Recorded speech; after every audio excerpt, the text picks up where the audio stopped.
Hey, it's Sunday. Sorry about the delay. Looks like we lost our Facebook stream for some reason. But anyway, looks like LinkedIn and YouTube are all right. So anyway, welcome to Steve's Place. It's Sunday around 6 p.m.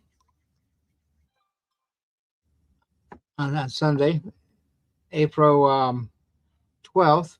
And I welcome you all here. Sorry about last week. Last week was Easter Sunday, as you all know, and we kind of took the day off, and we had company over, and I couldn't get loose to do this. So anyway, tonight we're going to have a really good speaker with Micha. He's going to be talking a little bit about some radionic devices on that and the good science behind them and everything for a machine that most people would consider impossible. I know it was back in the 80s and 90s, and the only place you could find this information was at Global Sciences, and I have all those videos online, by the way. So if you get a chance, you may want to become a member of our YouTube channel and check it out. Uh, some of the key players in the field have been like Jerry Friedenstein, Sarah Hieronymus, um, and there's a couple others out there that spoke on many aspects then. They were the pioneers. You're not going to get this kind of information anywhere else. So, if you get a chance, go up to our YouTube channel. On our YouTube channel, go up to testtech.info, see the yellow box here. Click on the Test Tech channel. You can go there and get it. Subscribe to our channel, and subscriptions are free. They notify you whenever we put new stuff on there. If you uh, put the thing where you get notified, we are going to be adding a lot of stuff this month. Um, I have some people coming in. Hopefully, it'll be this month, and and and our guy will take and be converting all of our Tesla Society VHS tapes into DVDs and also in MP4s to be placed on YouTube as members only videos.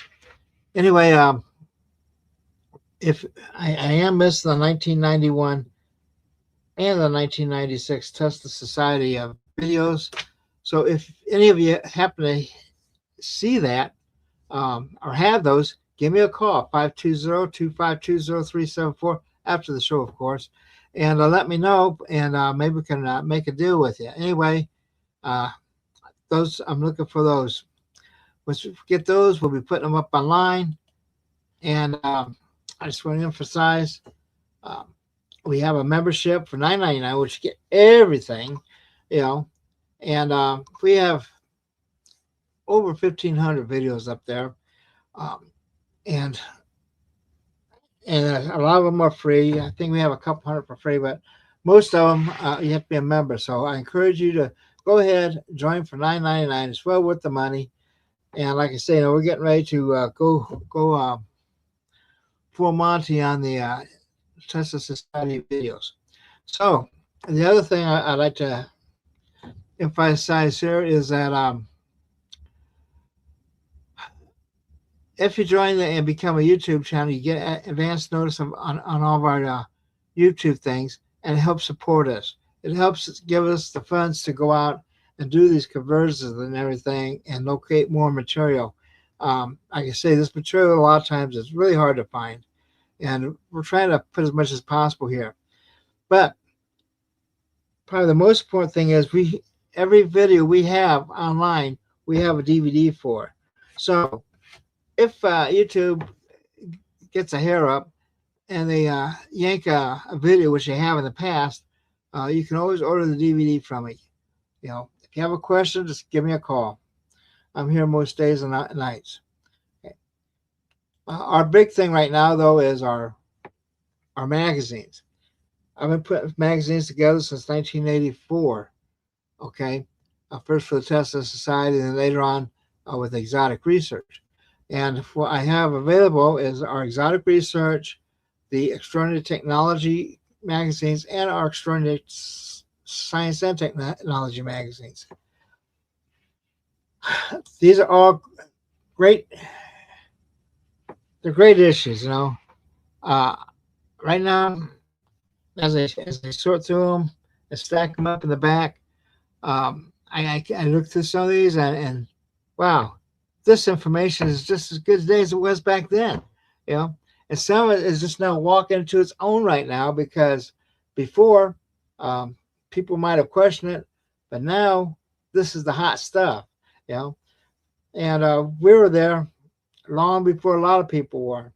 You know, starting with the drones, you know, and everything. Or if you look at one of our old extraordinary technology, we have the super weapons there, you know. And we also had, of course, have the basics, you know, with the Tesla coils, the anti-gravity, the geek technology, all this stuff. We even have plans for some of this stuff in the magazine. So you're getting not only the information, general information, but also hardcore technical information that you can use and build from. So get a chance. You might want to order all three sets at once, $200, and it gets you all of them, you know. Um, it's a good $300 value, but here you're only getting it for 200. So if you get a chance, order the set. It helps us out in a big way, you know. And anyway, now that's all done. Now the main thing, August 12th to 16th. Mark your calendars. We're going to have a conference in Albuquerque. It's going to be at the Crown Plaza.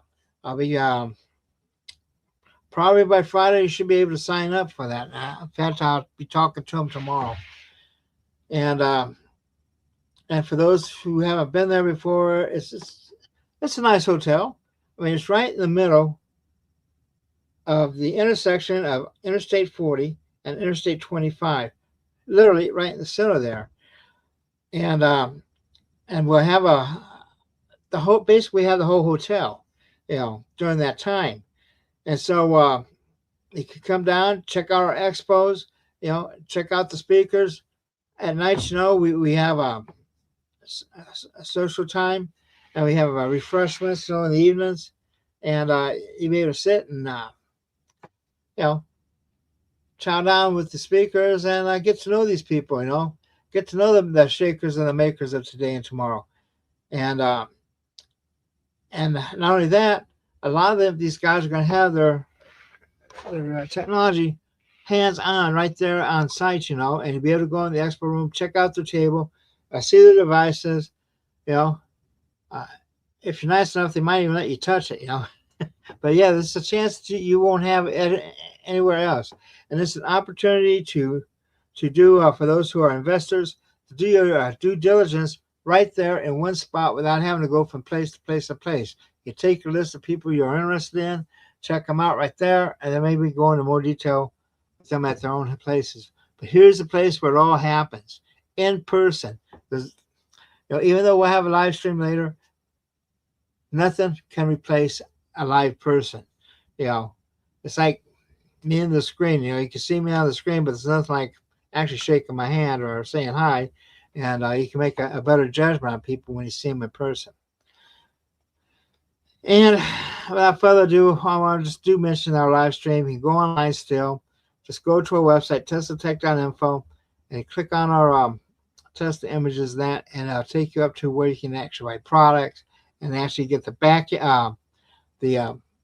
videos on demand for 2024 and 2025. And like I say, it's a great opportunity, and we'll be looking forward to seeing you at the conference. Looking forward to seeing you at the conference, and also getting our magazines.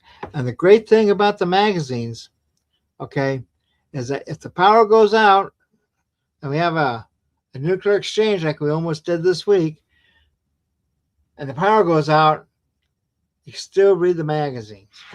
You know, that's the beautiful thing about paper. You know, keep it on you at all times.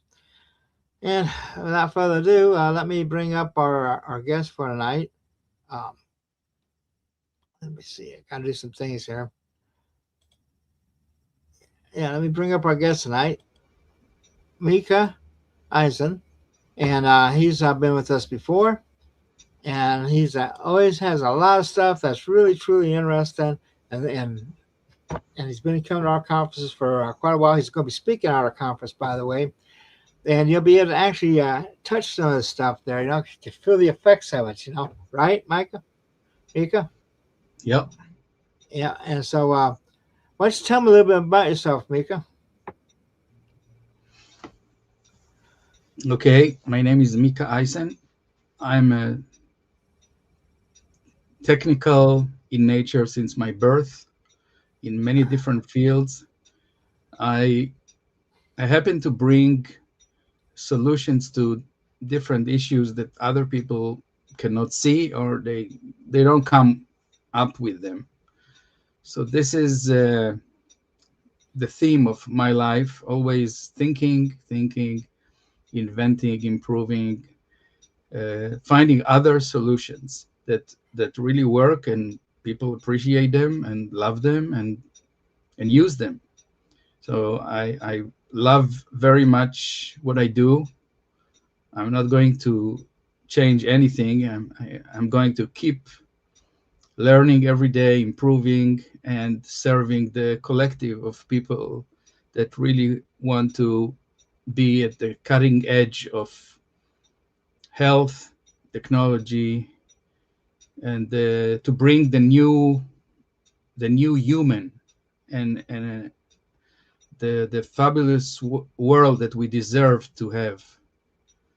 So that's in a nutshell about me.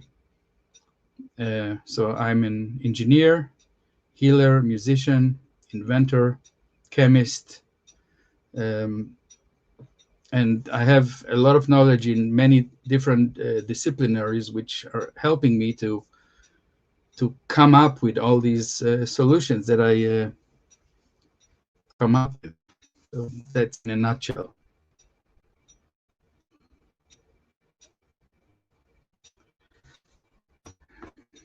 Okay, and I went ahead and put up your screen. So if you wanted to, you could just jump right off into your presentation.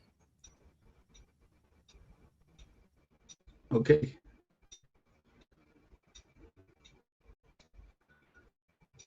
So tonight I would like to discuss, share with you information that maybe not all of it is known to you, maybe most of it is not known. So I prepared something that will be very simple to understand, and I think it's very interesting to know that these things really exist. So the title of this presentation is Tesla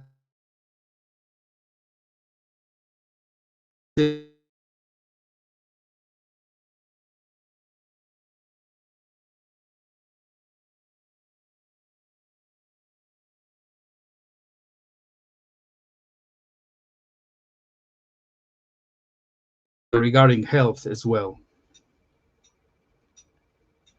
And the subtitle is Amplify Your Intent to Realize Health and anything actually that you want to have in your life, which sounds a bit strange right now, but it will be much more friendlier as we go along with this presentation.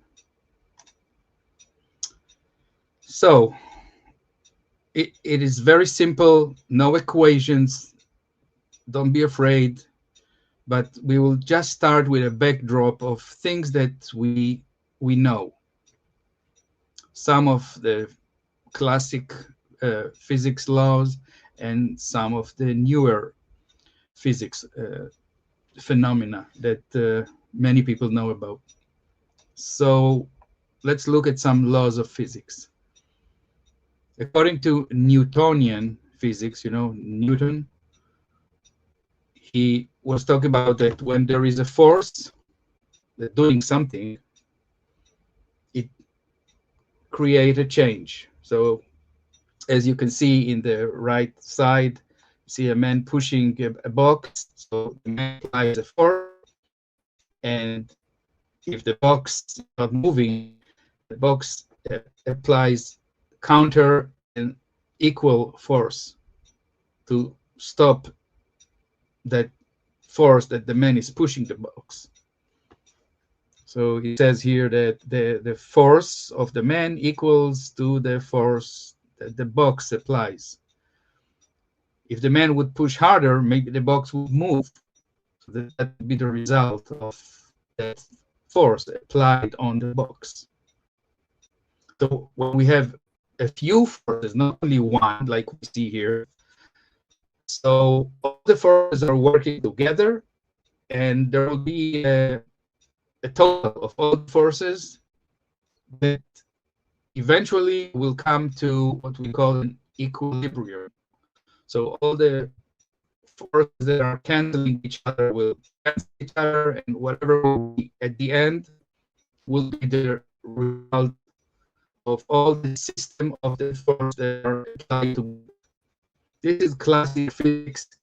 It's very logic and makes sense, I hope, for everyone. We are jumping a little into the less known physics phenomena.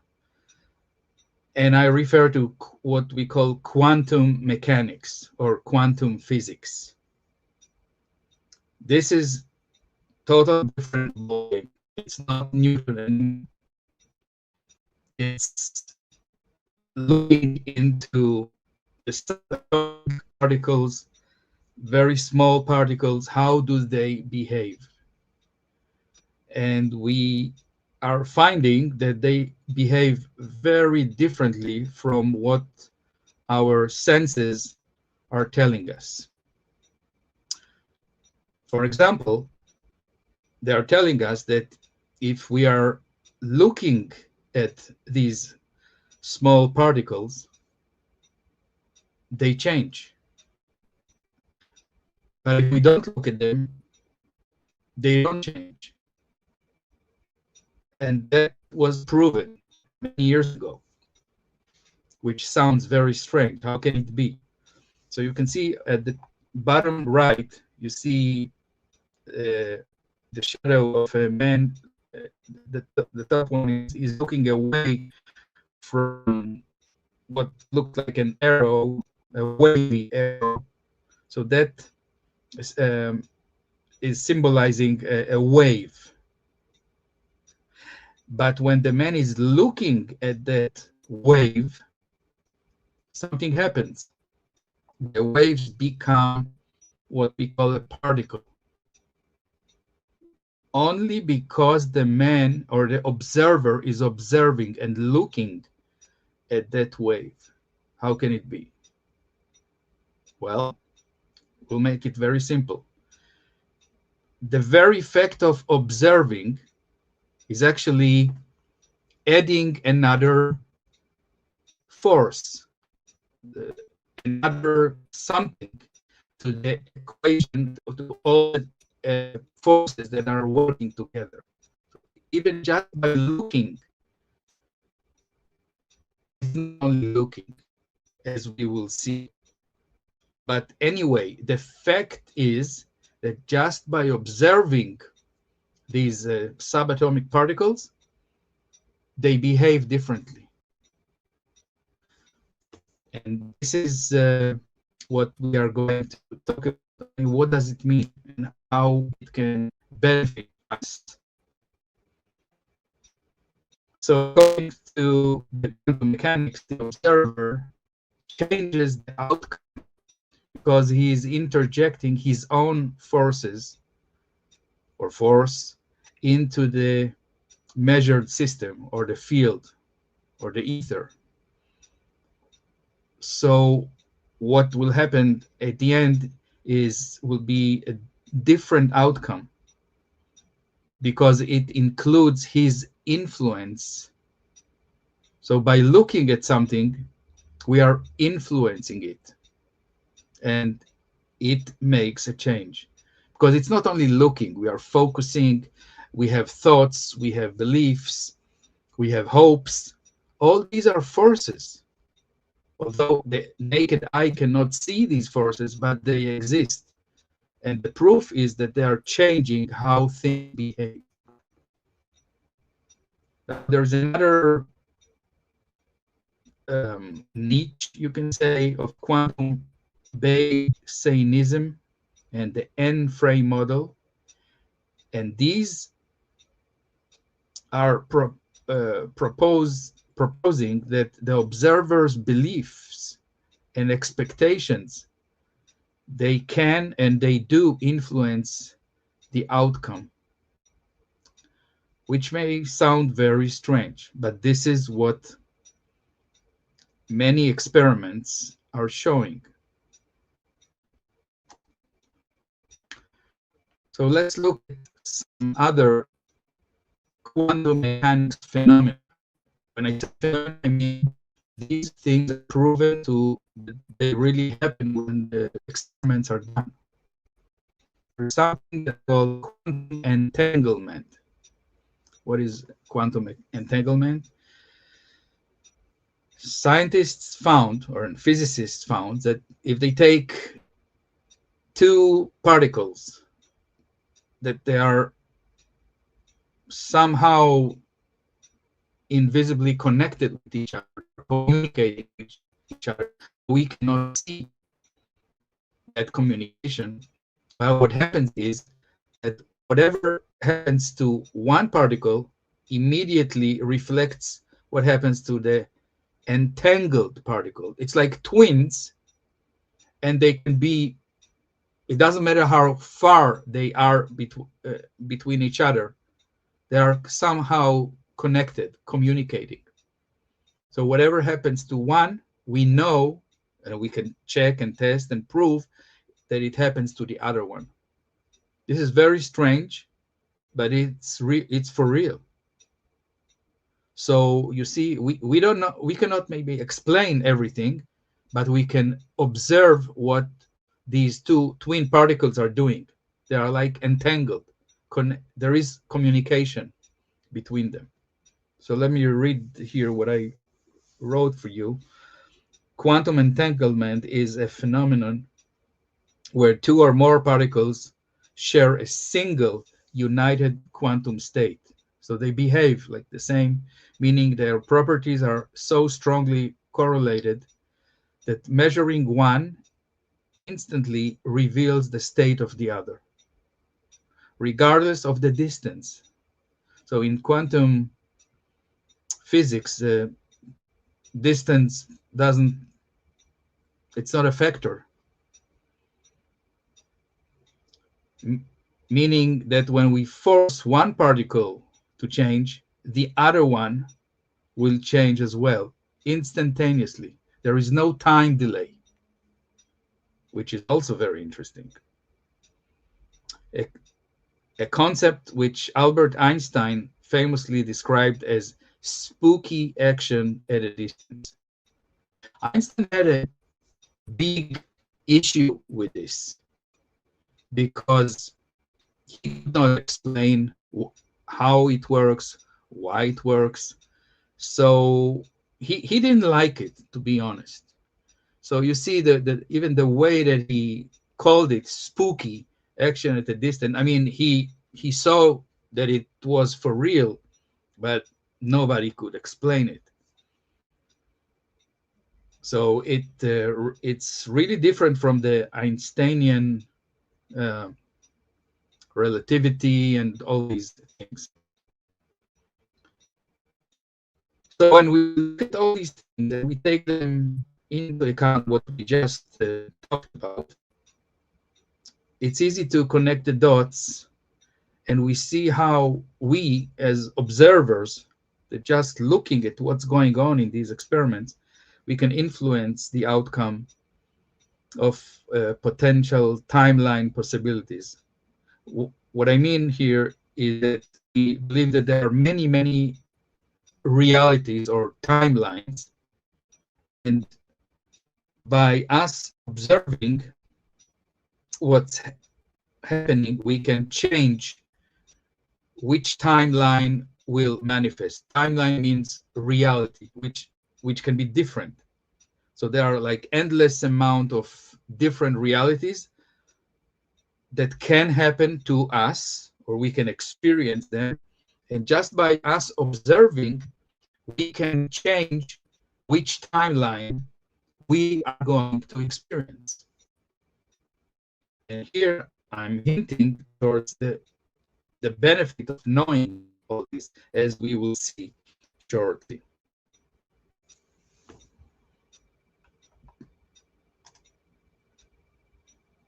So, can the power of belief or intention affect our personal reality?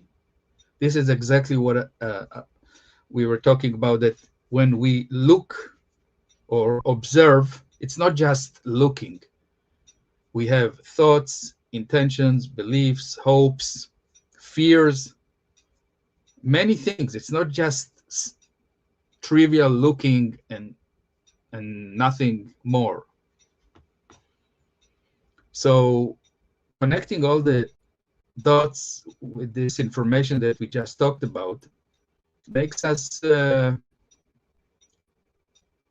able to ponder about these unexplainable healing, what we call miracles, that people experience due to what may be their strong will, hope, willpower, intention, and belief. So now we can see that maybe it has to do with what people think, intend, hope, and believe. Maybe it is changing their personal experience, their personal timeline or personal reality that they go through. What about a placebo effect? You know, the placebo effect, there is nothing in that pill or capsule that they give to people, but they get well, they heal. How come? So even this points towards the power of belief, because the patient or the person believe that what they gave him is a real healing something. It has powers, although it doesn't have anything. It's like sugar pill or something. So how come there is healing? How come healing takes place? So there is something more than meets the eye. What about the power of prayers? You know, we don't pray, or most of us pray. It doesn't have to be in a religious way, in a church or synagogue or something, or we are seeing things in our imagination, we are visualizing things, and you know, we know that sometimes when people imagine and they pray and they hope, something changes, and they can experience different reality, a reality or a timeline that they really prefer to have versus what they experienced before, which involves maybe strong intent because the people really want it. And statistically, we can see that more people get success by doing these things versus people that are not using these free tools we got from our creator. And then our assumption, the law of attraction. I'm sure many heard about these things. Law of vibration, which Tesla talked about also. Silver mind control, and many more. I mean, there are endless examples and people that made and showed a connection or connections between what we think, what we believe, what we intend, and the outcome of our life, our reality that we experience at a personal level. Dr. Masaru Emoto, we remember him with everything he did with blessing water and cursing water. The water reacted differently, as if they heard, they felt the energy of love towards the water or hate towards the water, and they changed the molecular arrangement, which everything is proven with his beautiful photos under the microscope lens. So how can it be, right, that we talk to the water and the water change in a measurable, reproducible way? What about all these stories about that, you know, the priest or shaman blessed water and then gave people to drink the water and they got better? What's going on here? So this is what this slide is asking. Can the power of belief, intention, affect our personal reality?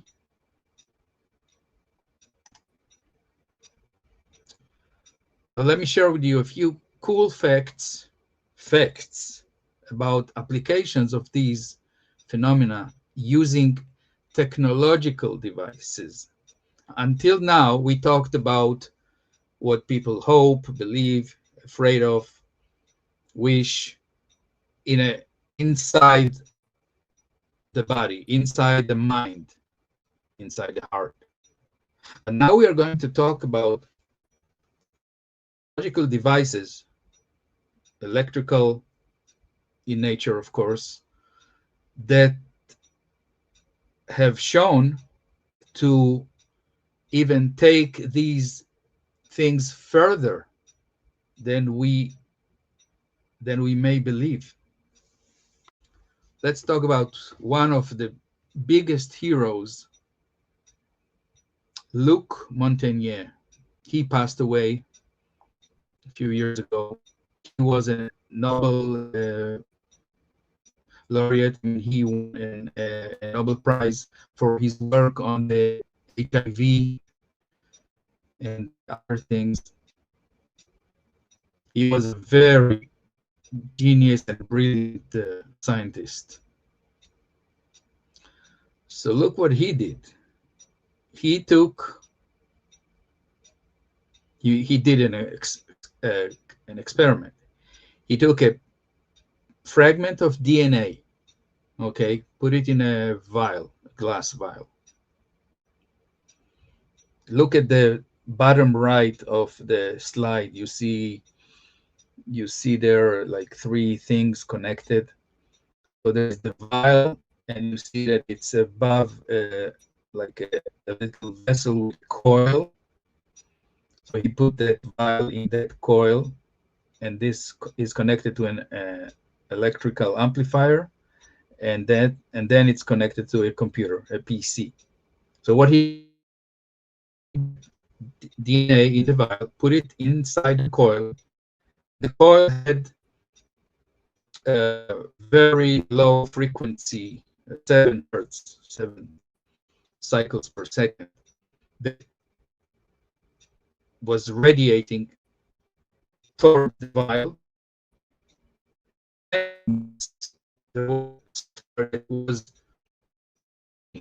recording what comes out from the vial. So it was not a microphone, but it was recording it in a sensing the vibrations, the spectrum of frequencies that was reflected back from the vial. So that coil that the vial was also transmitting and also receiving. So it was used like a speaker and a microphone. Okay? So this is what Luc Montagnier did. So he put the vial in such an arrangement for 18 hours. After 18 hours, the computer recorded all these frequencies that was not audible at all. I mean, he could not hear anything, but something was recorded. And then they made an audio file with all these frequencies. Okay. They sent this audio file, they emailed it, just that audio file. They emailed it to another very distant lab, and the other lab did everything in reverse to what Luc Montagnier did in the first lab. And guess what happened? They took another vial that had only pure water, put it in that coil, and they played to the second vial that file that was recorded from the first vial that had the DNA in the first lab. And guess what happened? Like in a miracle, the second vial that had only water restructured the DNA that was in the first vial.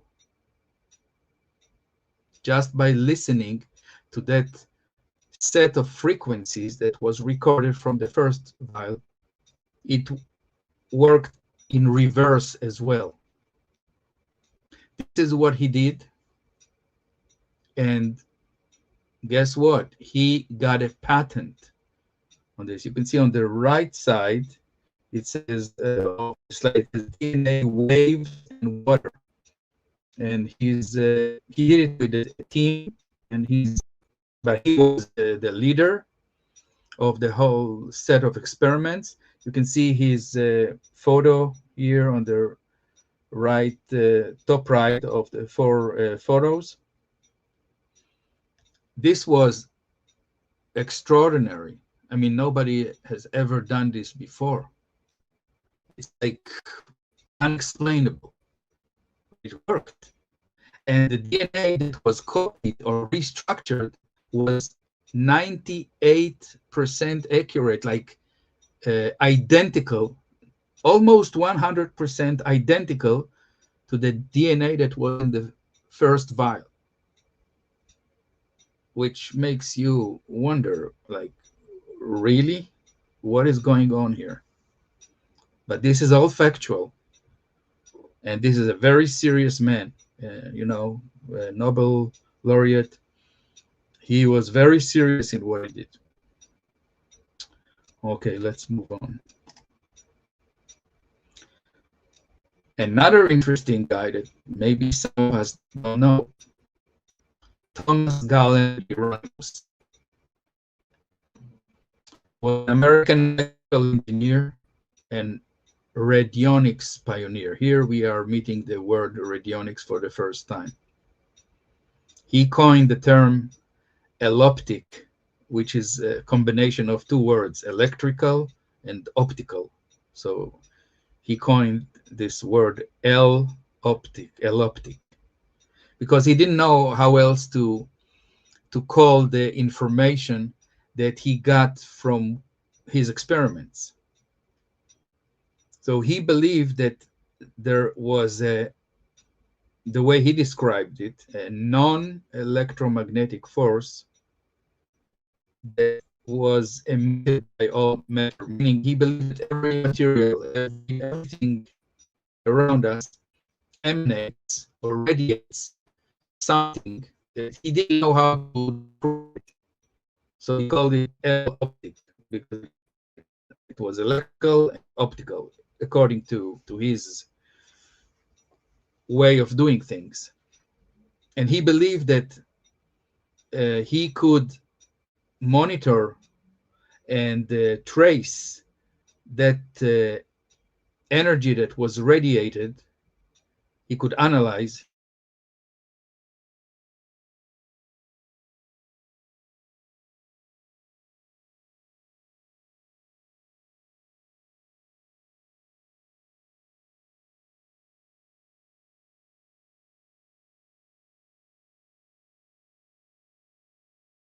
Machine in 1949.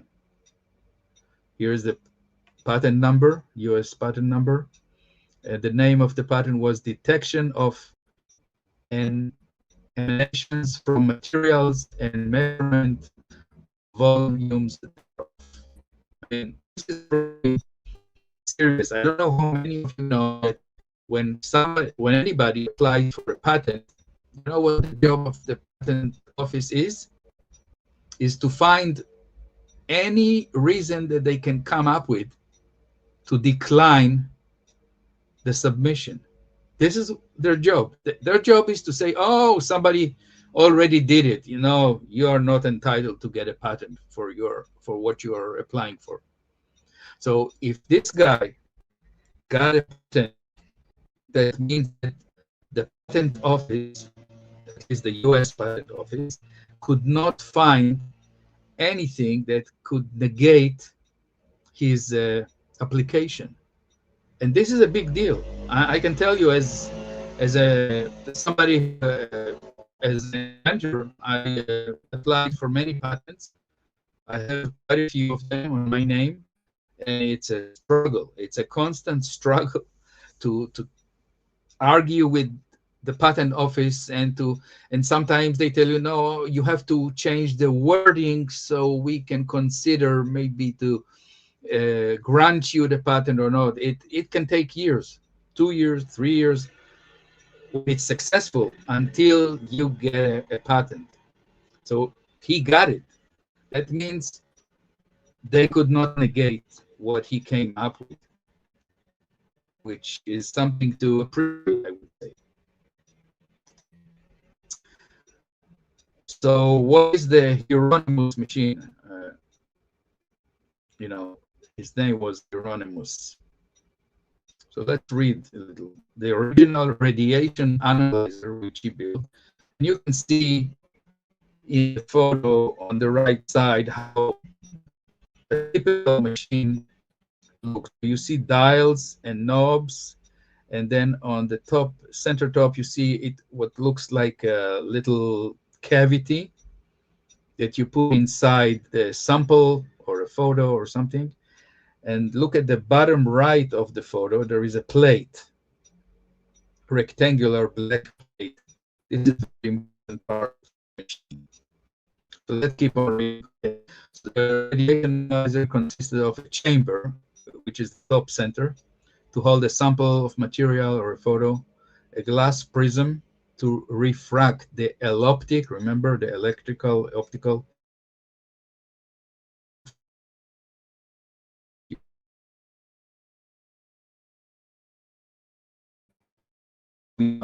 just like Luc Montagnier did. There was a copper coil around this cavity. On a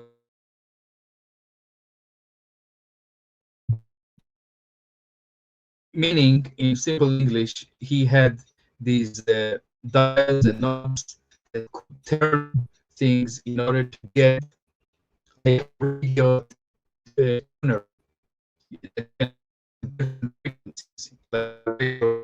Just is tuning itself to different frequencies of the station. The same idea. It's like a tuning. Okay.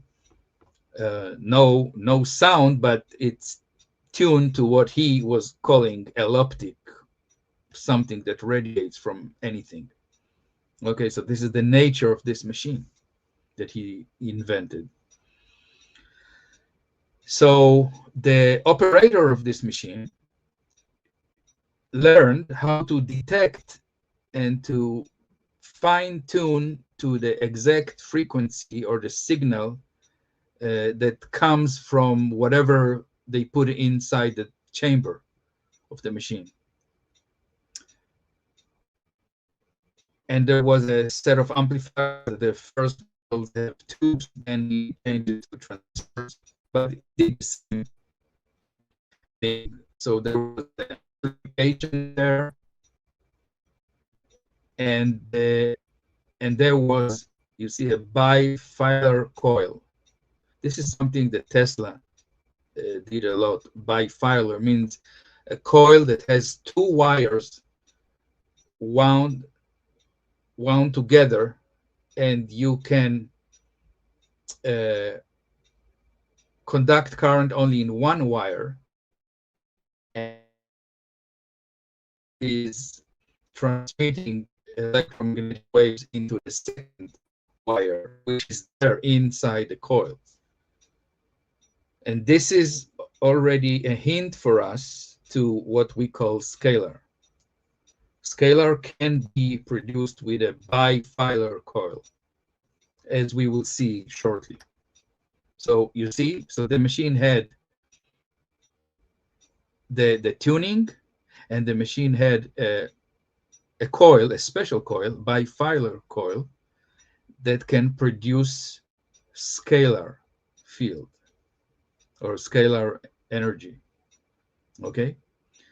Now, the way that this tuning apparatus worked had to depend on the skills of the operator, of the user of the machine. So remember, I told you about the plate on the lower right part of the machine, the flat area. So what the user did, he had to put his finger and move his own finger on that plate, while he was, with the other hand, turning the knobs, and he was trying to feel the frequency, the right frequency. When he pinpointed, when he found it, his finger felt like tingling. This is how it worked.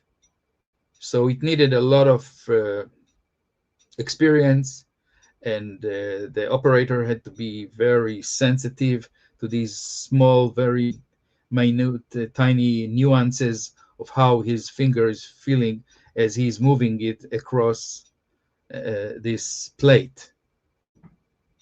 This was interesting, but this is how this machine worked. You see, so the state of tingling or stickiness when the right energy was, or the frequency of the energy was detected. So you see, part of the operation, successful operation of this machine, was the human nervous system, because a human had to sense that, oh, that's it, my fingers feeling that tingling effect or stickiness to the plate. It was not electrifying, but it was enough, strong enough to feel something. This is how this machine was designed to function. And guess, well, we talked about, he got a patent on this machine. You see, on the right side of this slide, you can see the patent number, his signature, his name, Thomas Galen Hieronymus. And we already talked about that this is a big deal to get a patent on such a weird device. Let's read a little here. Hieronymus claimed that his instruments could diagnose and treat diseases remotely. That's new. That's different. Analyze ore samples and even influence plant growth by transmitting scalar energy or alloptic signature, in his words. And, you know, many people laughed at him, but his work was used by companies like 3M. 3M didn't laugh. They needed solutions. They needed people to tell them what's going on, what goes wrong in their production. So they used him and his machines to solve real industrial problems. It was not a joke. So Hieronymus' original business model was to sell his machines to doctors, because they could analyze very quickly and rather accurately diseases, what's wrong with the patient. But sales apparently dried up when the medical practitioners realized that they were curing their patients too fast and losing business. You see, the machine worked, the technology worked, and they really healed people fast. So they didn't like it, because they lost their patients. You know, healed patient is a lost customer for the medical profession. So that tells you something, that this worked. It was not a joke. It was not a hoax. So he didn't sell many healing machines for doctors, but then eventually a new use emerged and was needed for the Hieronymus device. The inventor turned his sights on making a safer place by reducing insecticide use, which is also sounds crazy. The idea was simple. You take a photo of your field, a photo, smear a little bit of pesticide on the photo, and put the photo in the machine, the Hieronymus machine, the chamber, and let the energy or the scalar or the radionics or the eloptic, let it do the rest. And it did. The resulting energy signature output of the Hieronymus machine would be sufficient to kill off the insects that were infecting the plants while maintaining the health and integrity of the plant itself. According to an article on the internet called Clean Farming Through Radionics and the Discoveries of Thomas Galen Hieronymus. So let's make it very simple. Here we have a machine that you use this machine instead of spending endless money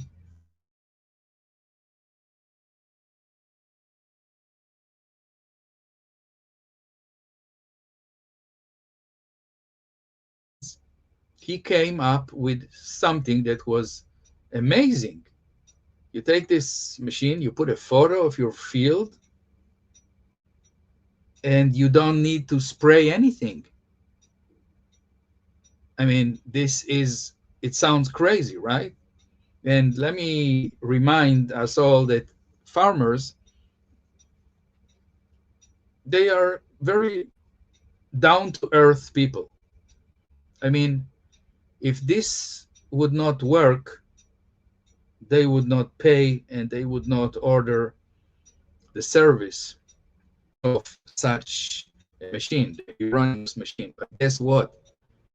They paid because it worked, and it saved them tons of money instead of buying pesticides and paying for people to apply them. It was dirt cheap to use the services of the Hieronymus machine. But on the other side, you can understand and guess who didn't like the Hieronymus machine, right? All the companies that take pesticides, they didn't like that such a machine exists, just like the doctor, like, because it worked too good, too fast, healed too fast. So now you can understand that even if somebody comes, just like Tesla, with the greatest invention, it threatens somebody else that makes money off of selling something else that the machine can do much better.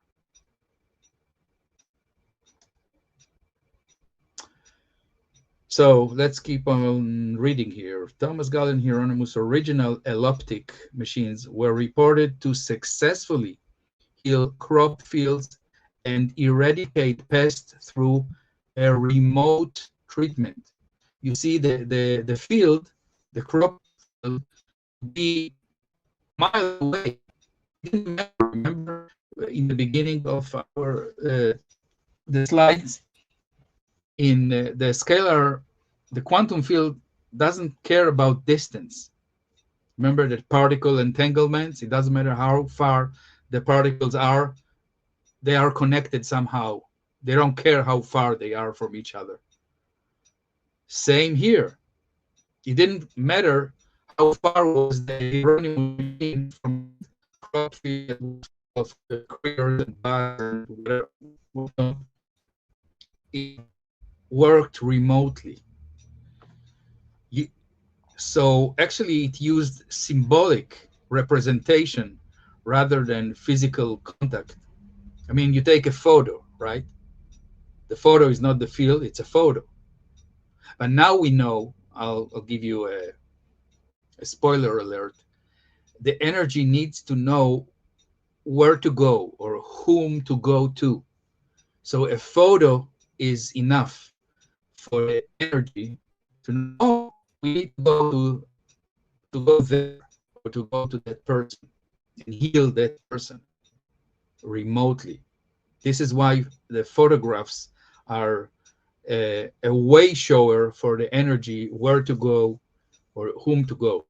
It can be a field, a person, an animal, a pet, a plant, a fish, or a situation, which we will touch shortly.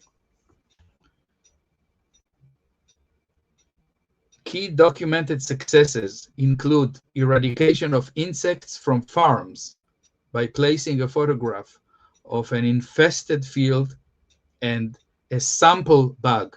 So they took one bag, put it in that chamber inside the Hieronymus machine with the photo, and that was it.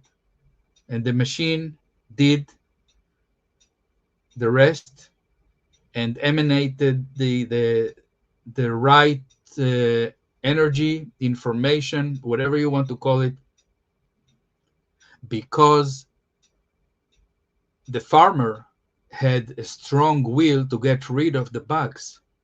So you see, the farmer in this case was the observer, just like we talked in the beginning. He interjected his own willpower to get rid of the issue.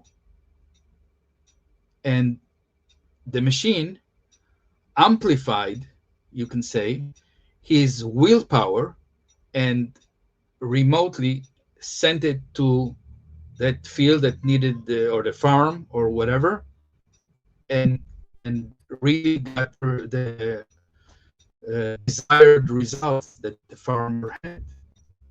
And this was all documented. And believe me, if it didn't work, the farmers didn't pay, but they paid happy because it worked and it saved them money. So here, placing a photograph of an infested field and a sample of a bug into the device, which resulted in the parasites being cleared from fields miles away.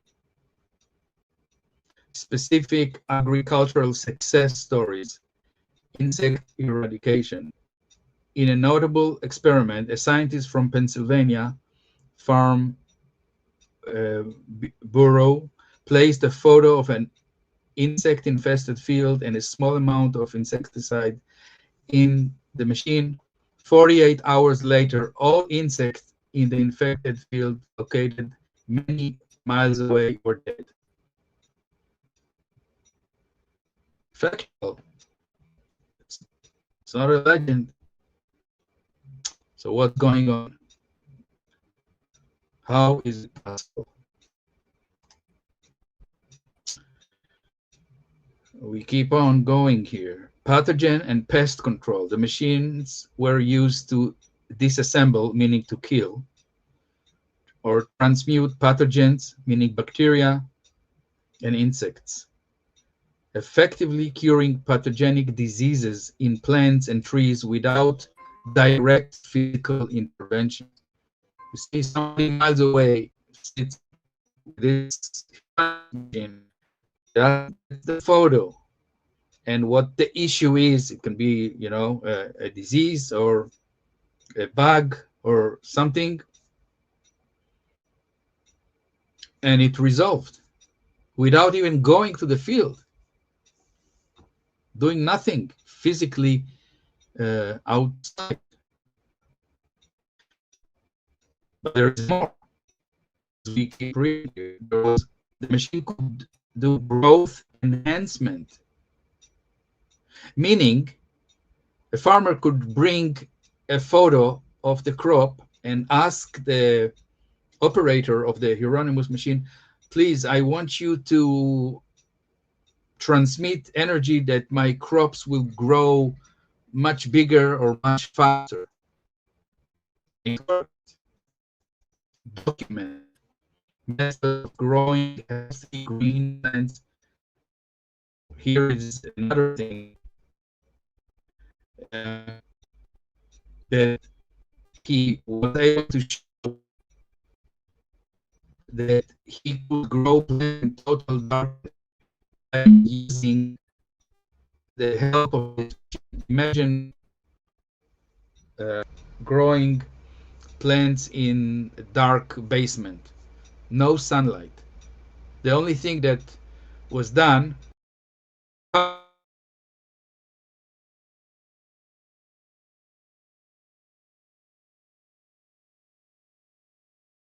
but no sunlight, total darkness.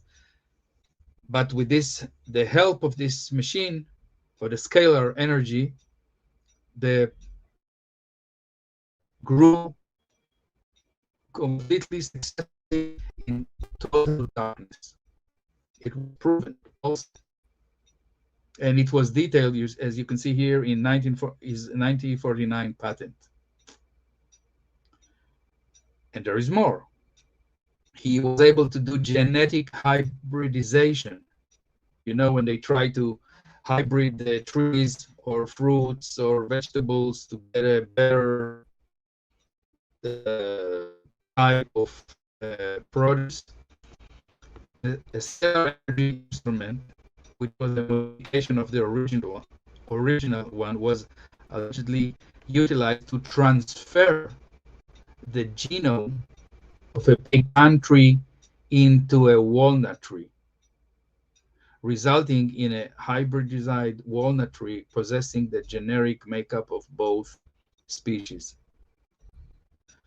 Does this sound a little familiar to what Luc Montagnier, the French Nobel laureate, did, which transferring, copying information from one vial to another lab many miles away and getting successful results? So this guy did it in 1949. Luc Montagnier did it in the 90s. But it sounds kind of familiar.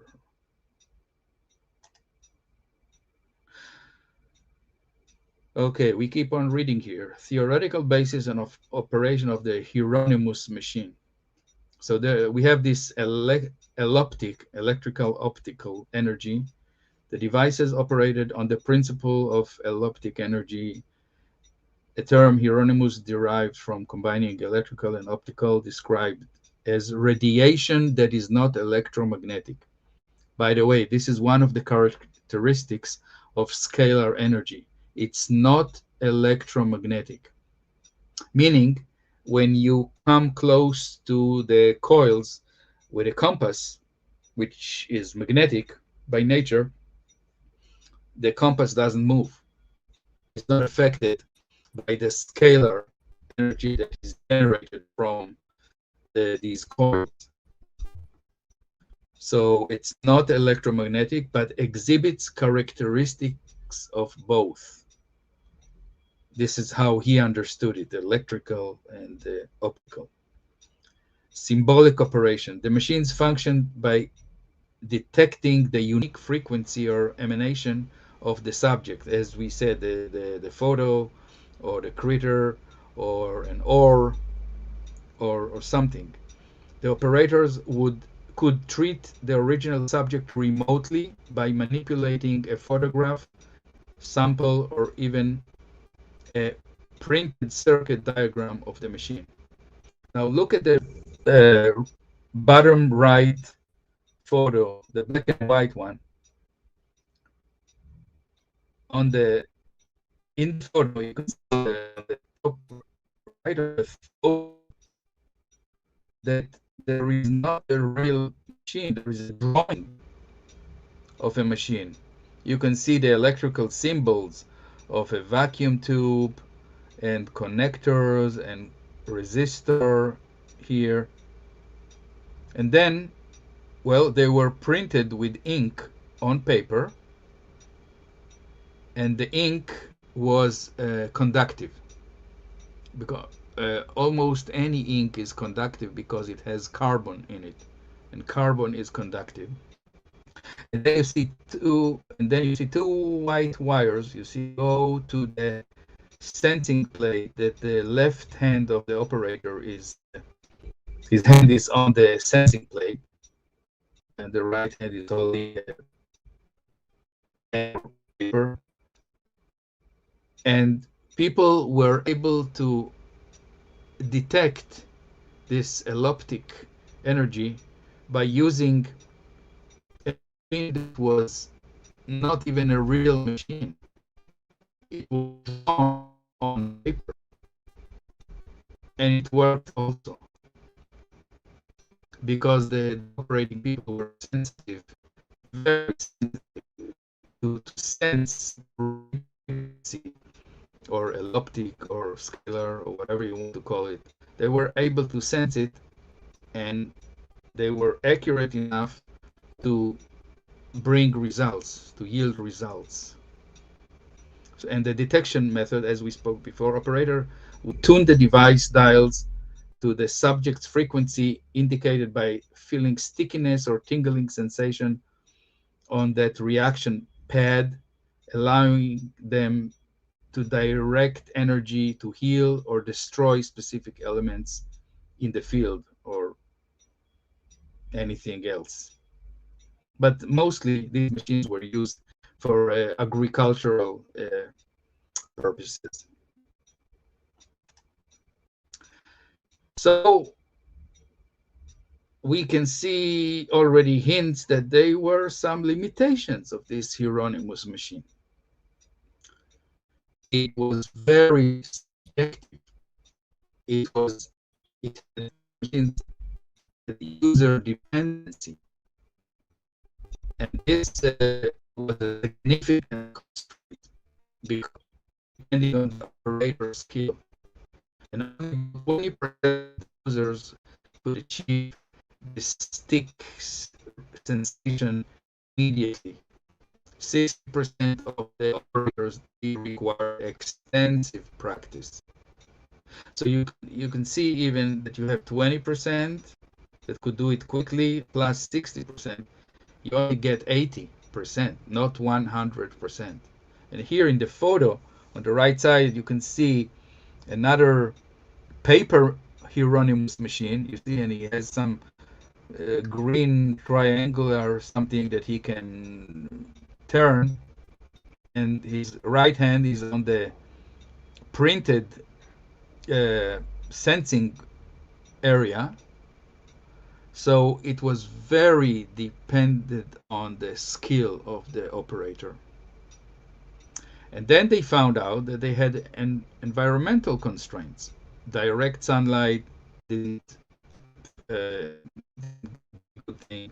Strong magnetic fields influence everything. Fluorescent lights can interfere. So many things could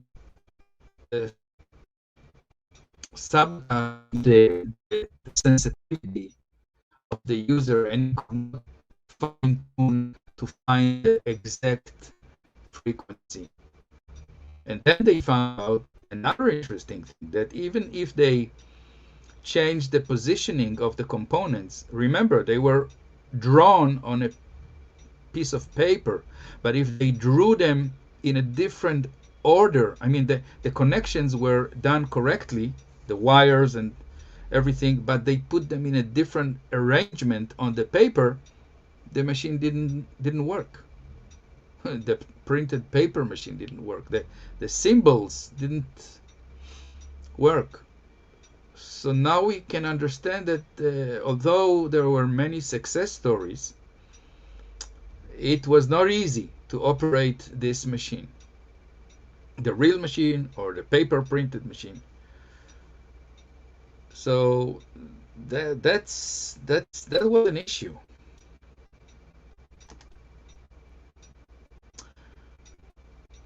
So I want to introduce to some of you that don't know,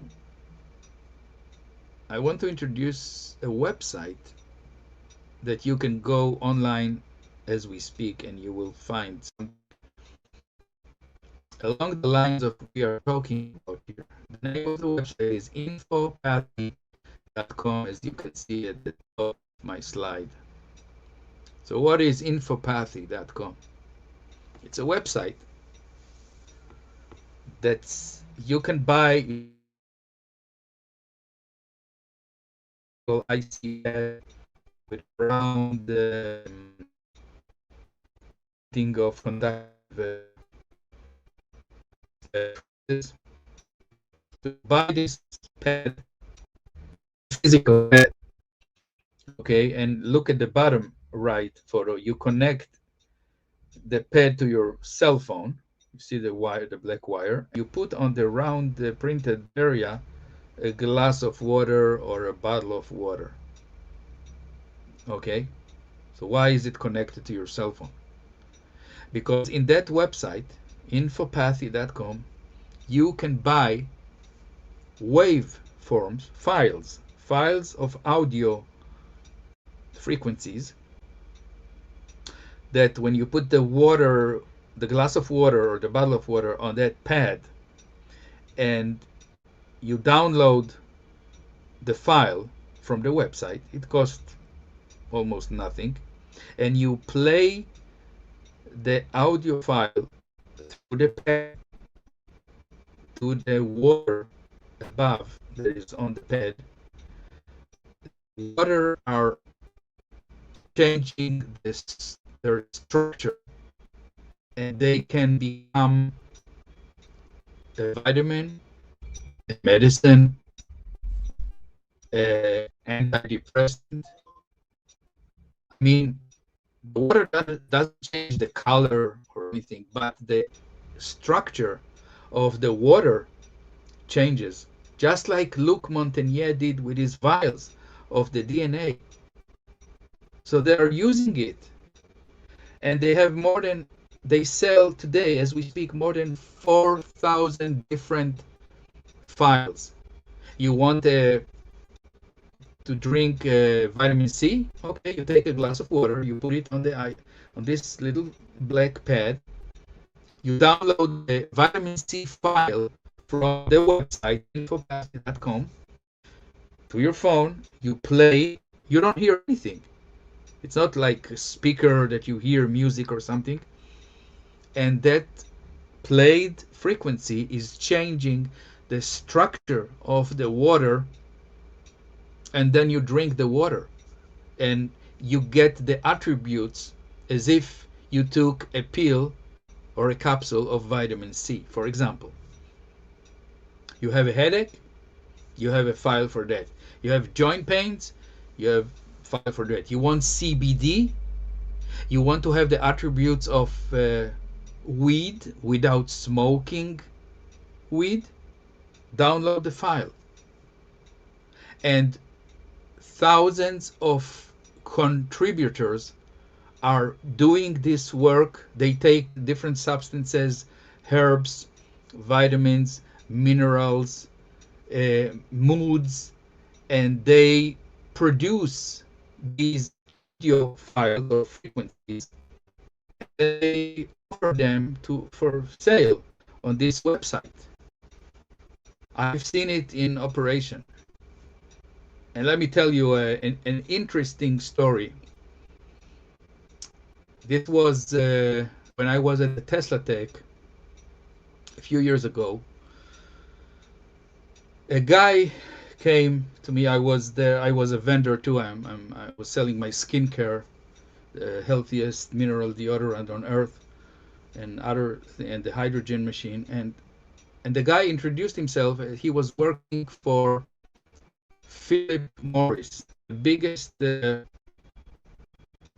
cigarette company in the world. He was an Italian guy. And we started to talk and talk and talk. And I don't know how we came to talk about this technology that we are now talking about, infopathy.com. And I told him, listen, there is a technology to take water and to transform the water to something else. I thought for a moment, and said, wait a minute, are you telling me that I can take water, a glass of water, and with some file, I can uh, put the attributes of nicotine, smoking, nicotine, into the water? I said, yeah. Meaning, the when the user will drink the water, he will not feel the taste of nicotine, but the molecular structure of the water has all the attributes that nicotine would do in the body without buying tobacco, without buying cigarettes, without buying nicotine. He will have the nicotine attributes already structured in the water. The guy was blown away. He said, you know, I think my company will be very interested. And he started to explain. He said, many countries have limitations. You cannot import tobacco products. But with this, you're not importing nothing. You just sell them the, I don't know, Philip Morris pad. They will print their name on it. And they will sell some different files of different types of cigarettes and cigars. And there is no issue. And it will cost nothing for them. They don't have to produce the cigars in order for the user to get the effect, the attributes that he would get from smoking the cigar or the cigarettes. So no heart damage, no lungs damage. See where it goes? I mean, it's unbelievable. And he immediately wanted to talk with me and Professor Harlick, which you will see soon. And we gave them a quote to do the research for them to build a device that they can later on scale up in their production and come up with a line of products of getting the benefits of nicotine, which is a very good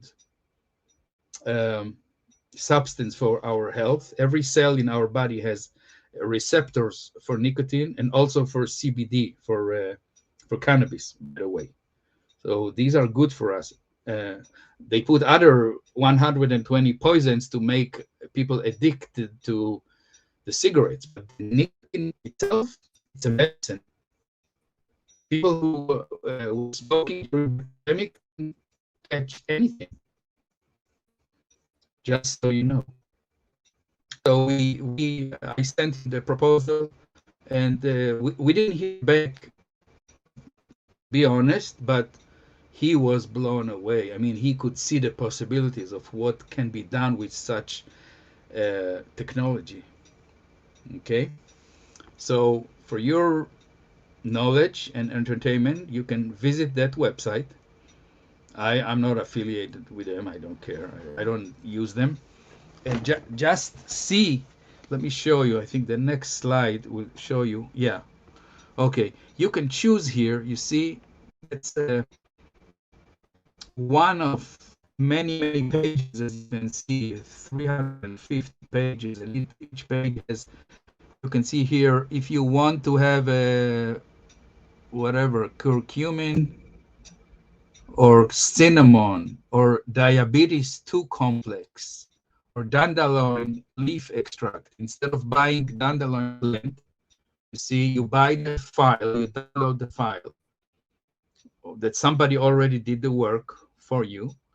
You put a glass of water and you play the audio file that you buy from them, which is cheap, very cheap.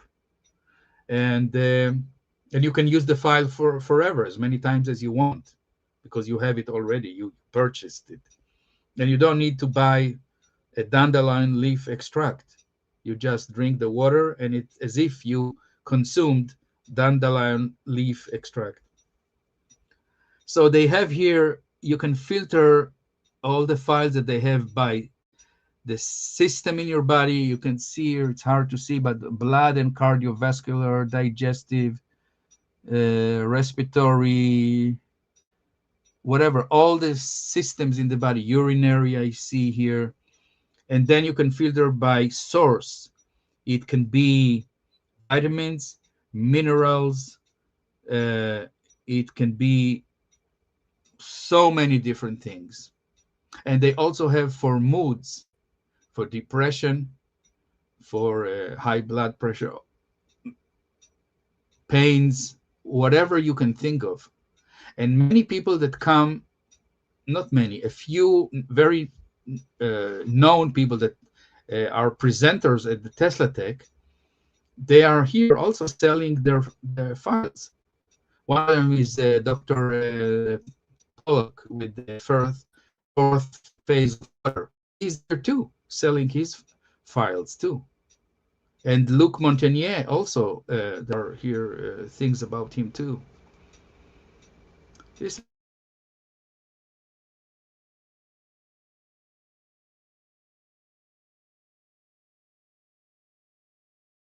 from our perception, and we didn't even have a clue that this is possible. And people are buying it. You know why? Because it works. You know, it wouldn't work. People say, ah, it's hoax, it doesn't work. But it works. But then comes the question, why it works? But Luc Montagnier and Hieronymus proved already that it works, no matter if you believe or not.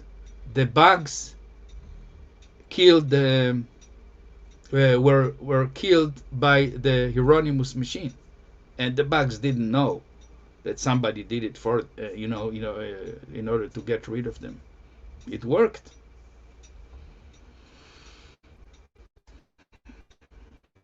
So here is something that you may not know. Tesla, our beloved Tesla, he knew, he was around where these experiments and these devices were invented and they were sold on the market. And he came up with the winner. No, Tesla.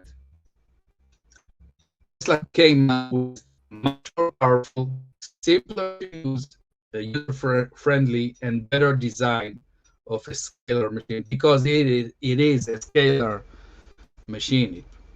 It produces a scalar energy, scalar field. He even incorporated many more features in his healing, scalar healing. And on the right photo, you can see the machine that I built doing this upon request. And the photo is of my middle daughter. I have 3 daughters, so she's the middle one. Her name is Shelly.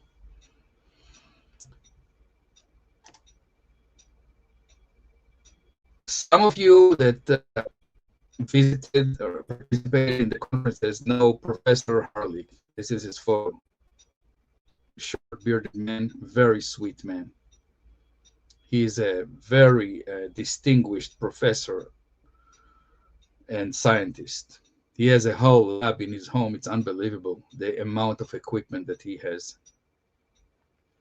So Professor Robert Harlick demonstrated at Tesla Tech how he was able to change the electromagnetic characteristics of water using the Tesla machine. Keep reading. At the 2018 Extraordinary Technology, the Tesla Tech Conference, Professor Robert Harley presented, and you can purchase it from Steve. There is a presentation for sale that he's talking about this, and he mentions my name as the builder of the machine. Professor Harley presented on how conscious intention, because the test machine uses the intention, well, can measurably alter the electromagnetic characteristics of water, specifically by changing its impedance of the water, the bonding angles between the hydrogen and oxygen, H2O. He demonstrated that water subject to intention shows distinct changes in how it accepts or rejects signals from an analyzer. With structured water often exhibiting lower boiling points, meaning the water are boiling at a lower temperature than 212, and reduced surface tension, all by using Professor Harlick intention, and it's all in his presentation. It's very interesting to watch, because I taught him how to do it. He did it, then used the machine. He has the machine in his lab, and Professor Robert Harlick, I keep reading, used these experiments. His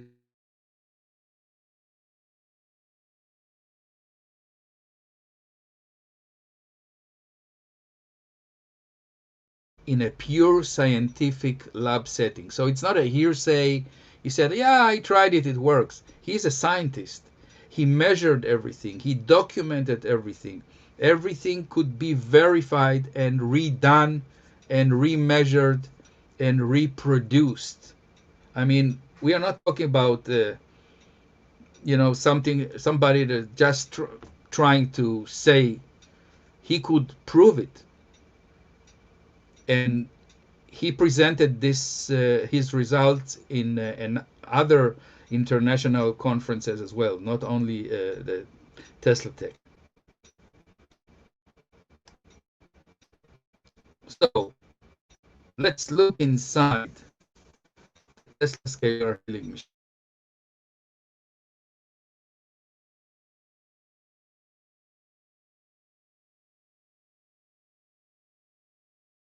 Photo here shows, look at the bottom part of the photo, okay? On the left side, you can see the two coils that creates the scalar field.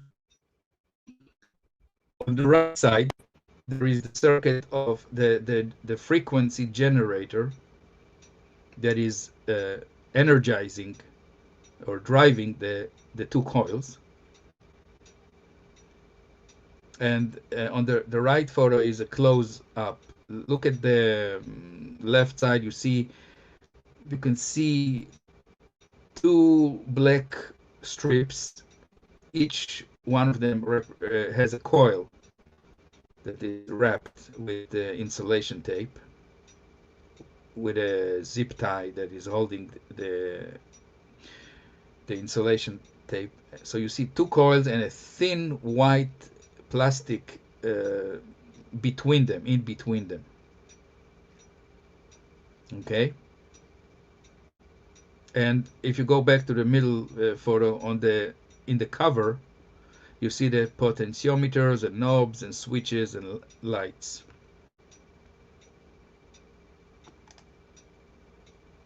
Okay, here's the principle of operation. The Tesla Scalar Healing Machine generates a pulsed scalar field at one frequency only, 528 Hertz. Some of you know that 528 Hertz is also called the love frequency. So this is for the more spiritual, okay, people. They call it the love frequency. But let me tell you something. In very professional scientific labs all over the world, when they do DNA research, if they have a DNA that in a petri dish that is kind of not perfect, not completely healthy,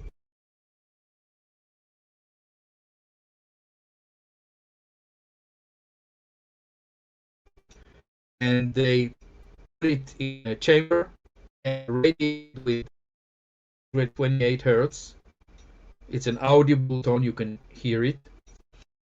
Put it there before they go for their weekend, off days.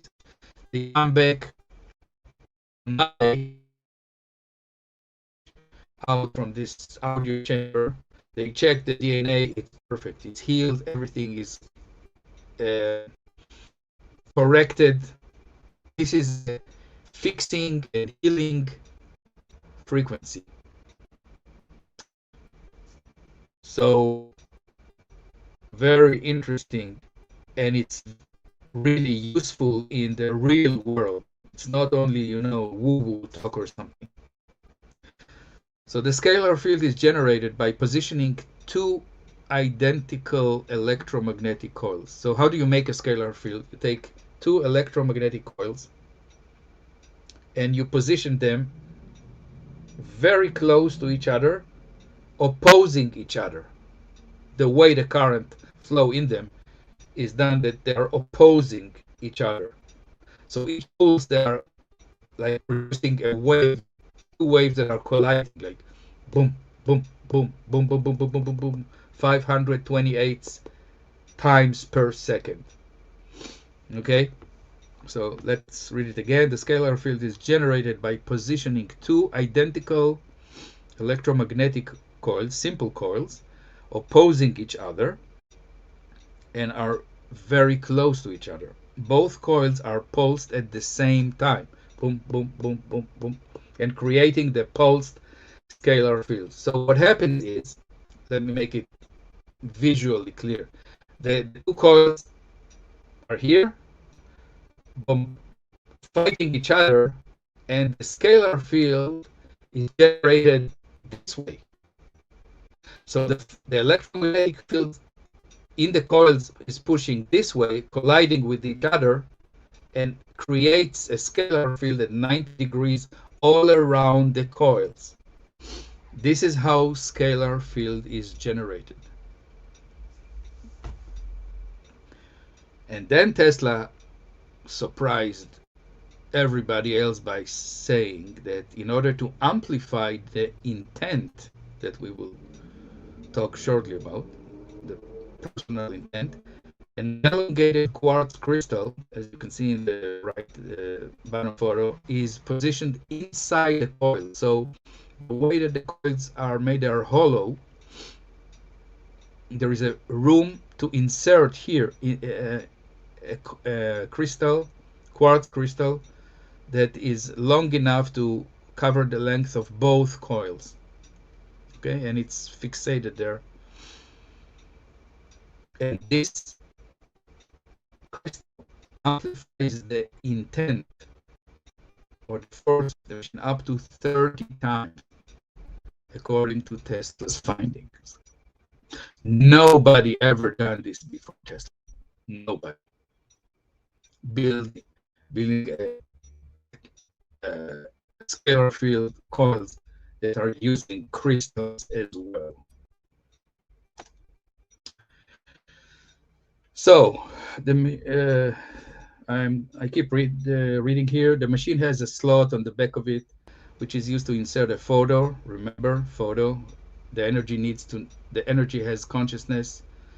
It wants to know where to go, who to help, what to do.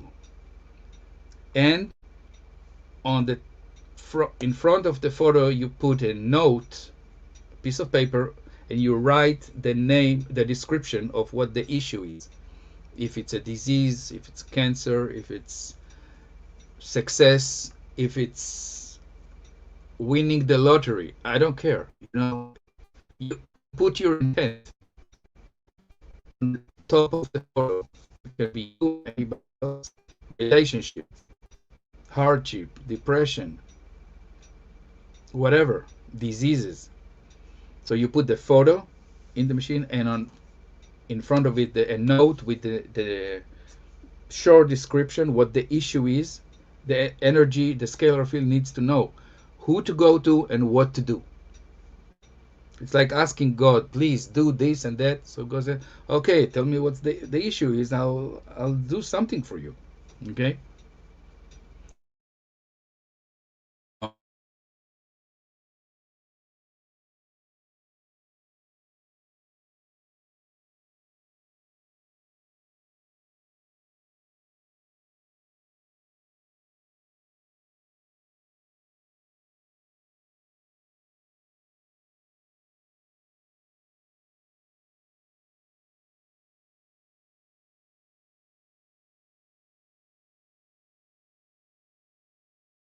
having also, a tense unit. But this is not only a simple tense unit that you get pulses. These are pulses with intention that are amplified up to 30 times stronger. This is Tesla. This is serious stuff. So one way is sitting next to the machine and holding these two uh, tubes, copper tubes, and the user feels the pulse frequency in addition to getting the treatment from the scalar field that the intent is amplified. The second method is a non-contact or remote treatment, remote healing, if you will, which is done by letting the scalar field propagate through the ether and inject into the universe. So what we think we know, that the scalar field is all over the universe, let's say. It's all over. It's a field by its own. And remember, in that field, it is proven that there is no time lag. So if something happens in one side of the universe, and there are these entangled particles, on the other side of the universe, it happens without any delay. So when you're using the scalar field, whatever you want immediately spreads through the universe, and the universe job is to be a very kind waiter. When you go to a restaurant, the waiter, if it's nice enough, he tells you, listen, we have everything you can wish for. Just tell me what you want and I will bring it to you. So this is kind of the thing about the scalar field. We can do whatever we want. It's like a computer that we can program, or if we know the language. So this machine, that healing machine, can do both. It can do much more than that. We will see shortly. So it can do contact healing and remote healing. Now, I want here to say something, and this is we learned it in the research. People who got the shots or the so-called vaccines, they should do only a remote treatment, even if they sit next to the machine. I'll tell you what we found out. We found out that if they hold the tubes and they get the frequency, the pulses into their body, these pulses can, not only from this machine, but from the machine, or even from the Wi-Fi around you, this energy can help the nanobots and whatever that was in these shots to self-assemble, and they benefit from getting this extra lower level energy. So we don't want to help them. We don't want them to self-assemble in the body. We can talk in another time what to do, how to wipe them out of the body and to stop them from self-assembling. But this is I don't want to change the subject here. So with these people, you better treat them remotely. So even they can sit next to the machine, they should not use the contact probes.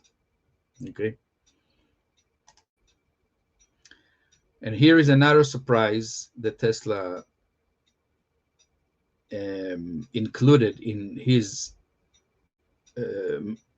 scalar machine. The machine can actually charge water, food with intent just like the eParty.com. You can do it with that machine. You just express your intent. You can enhance the strength of medicines and natural remedies by placing them near the machine and following the protocol, the operating procedure. And here's another feature. The machine has another skin treatment feature, which enables the machine to perform Iontophoresis, which is conducting microcurrents through the skin and heal the skin even deep in beyond the skin, the joints and muscles and anything that needs healing. It eliminates wrinkles, proven. This is a proven fact. When to eliminate wrinkles, he's using this machine, and the more he's using, the more the wrinkles are disappearing. The skin becomes younger. So this is included in the Tesla Scalar Healing Machine. And the treatment on the skin is done, as you can see in the image, by attaching skin electrodes to the desired area and conducting the pulsed frequency through the skin.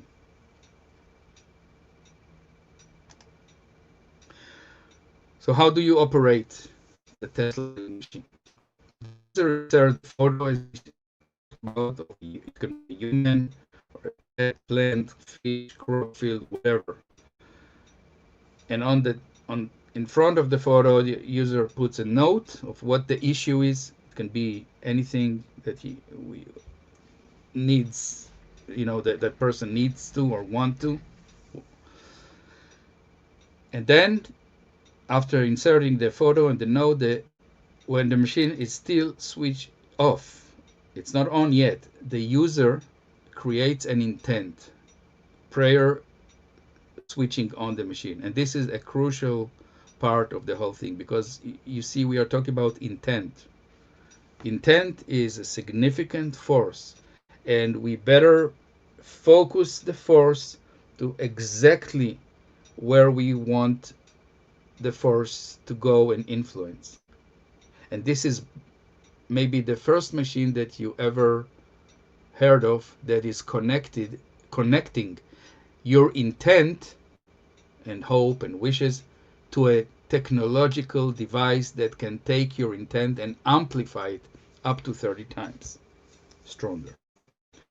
So when creating the intent, the user has to be calm, balanced, and connect to a place of love to himself and to the treated object, person, or whatever.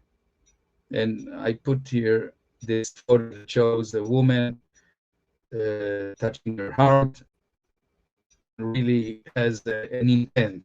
You can tell that he has an intent of sort. This state of being is crucial for switching, because the purer the intent, the cleaner the intent, better results you will get. But it works in life anyways. The more focused you are, the more you know what you want, the more accurate you are, your chances of succeeding are much higher. So it's the same idea.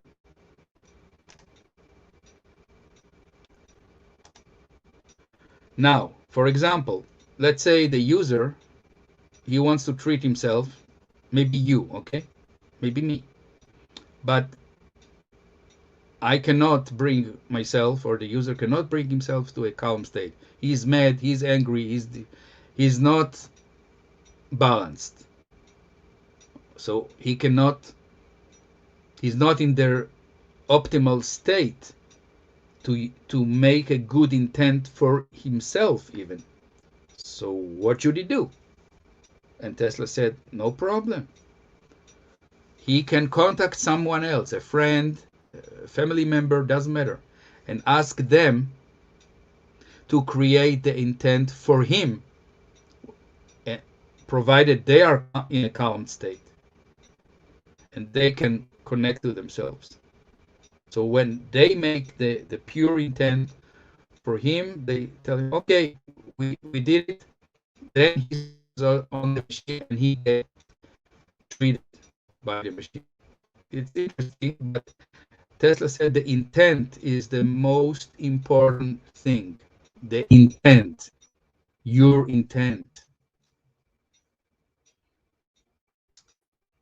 So they then create anything positive for the user himself, like his own healing, or for other people or animals.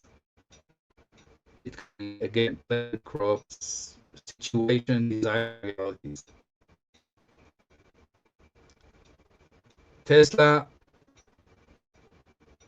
has had a way to program the machine that nobody will ever be able to use the machine to hurt anybody else, because scalar energy can be weaponized. Many governments are using scalar energies in an adverse way. So Tesla didn't like.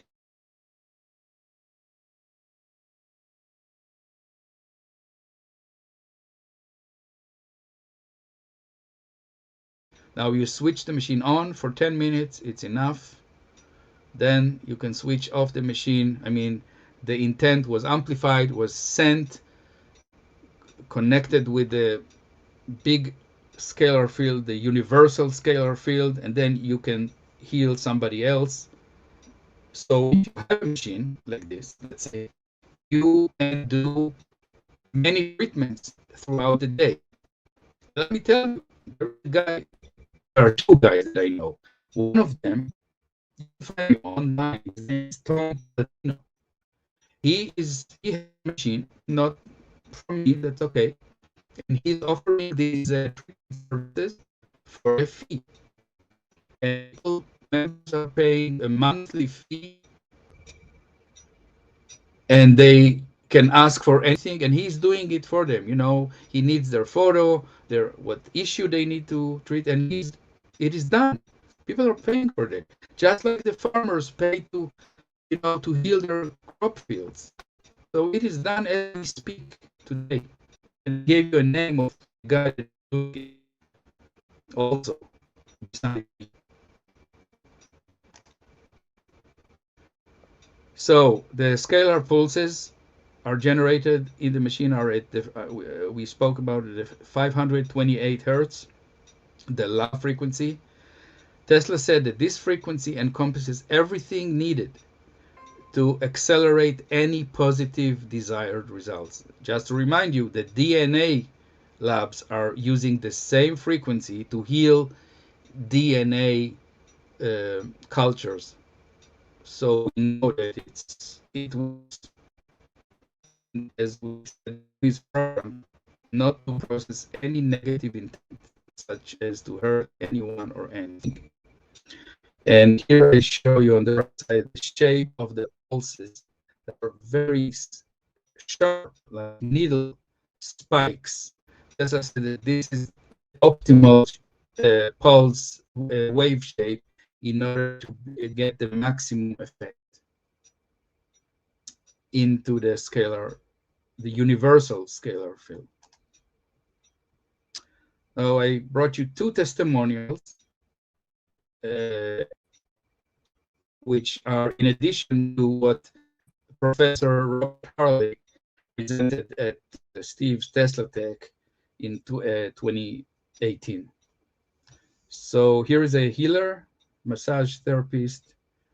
Her name is Sigal, and she's saying, she had a went to New York to become a MD, medical doctor, and I don't know, they had some hard relationship, distant relationship.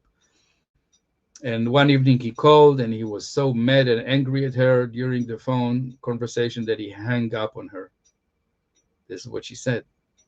So she took she has my machine too. So she took his photo, put it in the machine, wrote a note that read calmness. And she did the intent for him to calm down. She switched on the machine. After about an hour, she said, he called back and sounded like a total different man.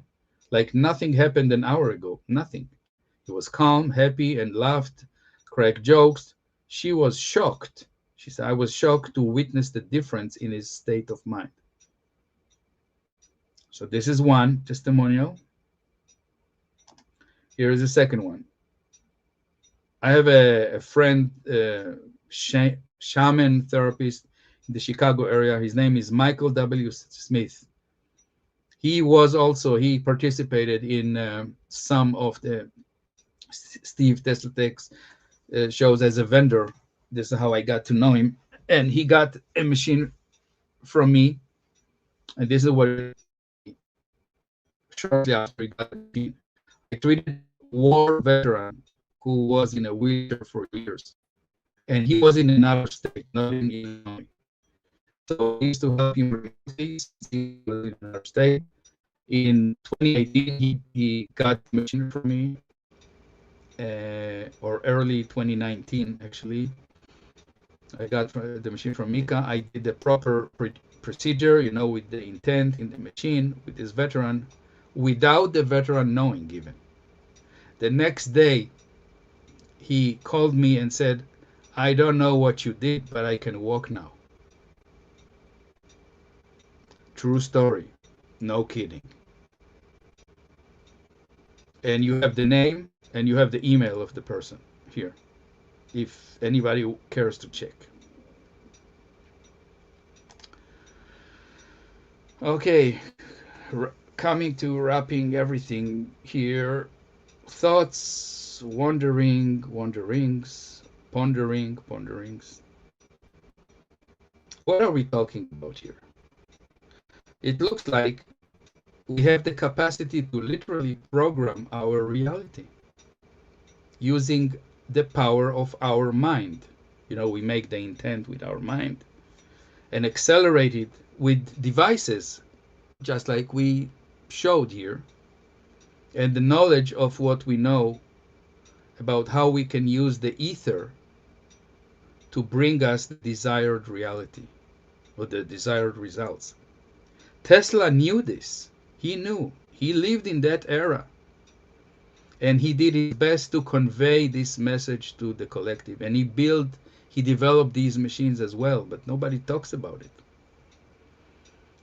We know just a sliver of the prime creation language, because actually we can imagine that whoever created this thing that we live in also had to create it using some kind of rules, or if it's let's say it's a simulator computer, the prime creator uses a creation language, which we just uncovered a sliver of everything that there is to know about how to create realities and timelines.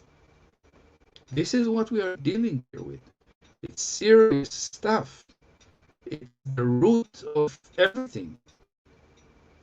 And we tend to forget that the 3D that we experience with our senses is mostly a reflection of what we think, feel, and believe most of the time.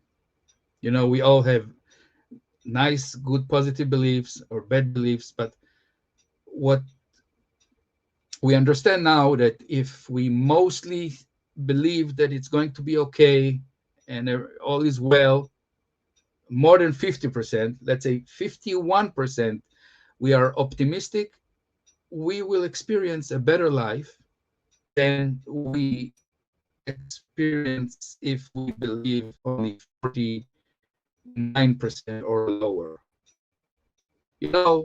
All the people say, oh, I'm so worried, it's going to be bad. And guess what? They are putting their fears, right, and their beliefs into the scalar field, the universal scalar field. The waiter in the restaurant, right? He said, whatever you want, I'll bring you. The waiter always says yes. Whatever you want, say, yes, yes, I can get it to you. No one. Oh, you want to suffer? Yes, I'll bring suffering to you. What do you want? You want to be happy? You want to be wealthy? You want to be famous? You want to fulfill your potentials? Just let me know. I can bring you everything, but tell me what you want. So it looks like we live in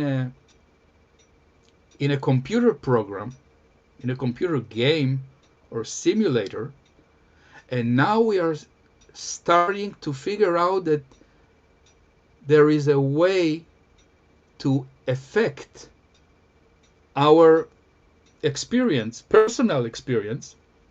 Remember, the observer. We can interject our will, our intent into the program. So we are like programmers, changing the code. Oh, you want a good life? Here's the code for good life.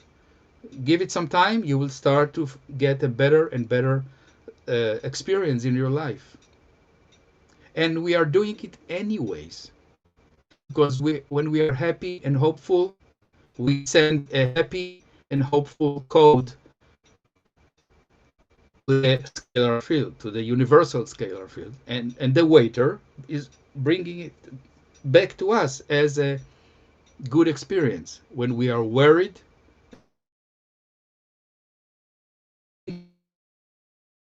this is what the waiter hears. Oh, you want to be anxious, you want to be afraid, you want to be miserable. Okay, I can fix that. I can arrange that for you. No problem. It's all in the mind. You know that nothing that our eyes are seeing is really solid, or you can say really real. According to the quantum physics, everything is moving, particles. Nothing is stationary. It's like Bob Proctor said, it's an ocean of motion. Everything moves. Our eyes don't see it, but it does move. Everything vibrates, frequencies, waves. That's the language, maybe. That's the software that the prime creator is using. So we are creating whether we want or not. So now that we know that everything starts with our mind, we can better think, wait a minute, I have to pay attention to what I think, what I hope, what my intents are in order to get better life experience, transfer myself to a better timeline, as we say it in the physics language. So we tend to forget all of this.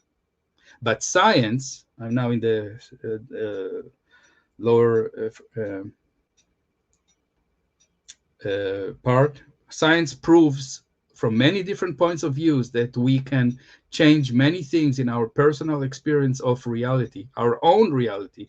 All we need to do is remember and use our mind and body as tuning device. You know, we can think that our body is like the Hieronymus machine or the Tesla machine, and we can get the best that we can out of that in order to live to a better life experience, to create what we really want to experience: love, wellness, happiness, riches, and not, diseases and desperation and frustration and all of these things that we are afraid. And we are sending these vibes to the universe, to the waiter, and say, okay, I can get more to you of what you think about and believe that you deserve. Because we are creating our reality anyways. And we cannot stop creating.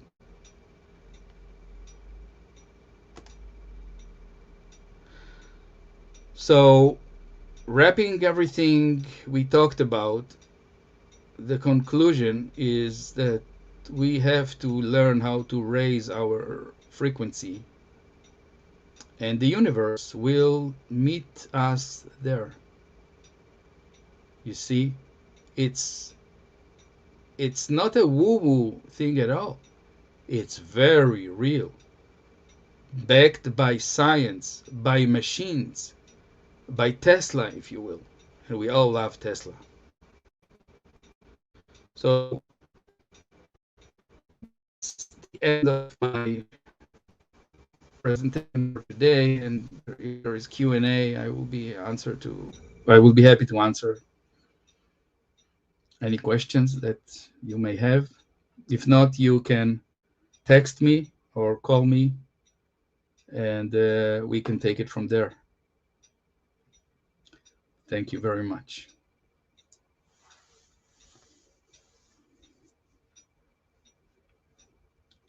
Steve, you're muted.